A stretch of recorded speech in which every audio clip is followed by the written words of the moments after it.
কখনো কি শুনেছেন যে রাস্তা গান গায়? আজকের এমন একটা রাস্তার কথা বলবো যে রাস্তা গান গায়। চলুন জেনে নিই।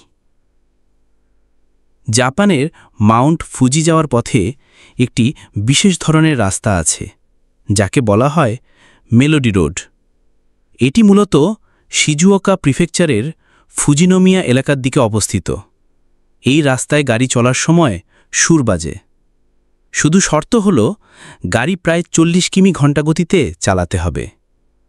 রাস্তাটির পৃষ্ঠে ছোট ছোট খাজ বা গ্রুভ বিশেষভাবে কেটে দেওয়া হয়েছে, যেগুলোতে গাড়ির চাকা চললে কম্পন ও শব্দ তৈরি হয়।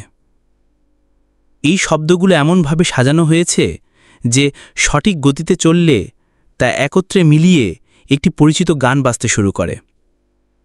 ফুজি অঞ্চলের এই রাস্তায় বাজানো হয় জনপ্রিয় জাপানি লোকগান ফুজিনো ইয়ামা বা মাউন্ট ফুজির গান, যা পাহাড়টির সৌন্দর্য ও জাপানি সংস্কৃতির প্রতীকী উপস্থাপনা।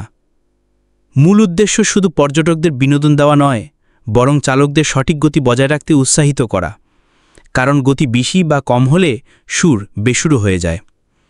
ধারণাটি প্রথম চালু হয় 2007 সালে হোক্কাইডোতে, পরে জাপানের বিভিন্ন অঞ্চলে ছড়িয়ে পড়ে, যেমন হোক্কাইডো শিরেটোকো, গুনমা প্রিফেকচার এবং ওকিনাওয়া, যেখানে স্থানীয় সংস্কৃতির সাথে সম্পর্কিত গান বাজানো হয়। এভাবে মেলোডি রোড শুধু ড্রাইভিং অভিজ্ঞতাকে মজাদার করে তোলে না, বরং জাপানি ঐতিহ্য ও সুরকে ভ্রমণের অংশে রূপান্তরিত করে।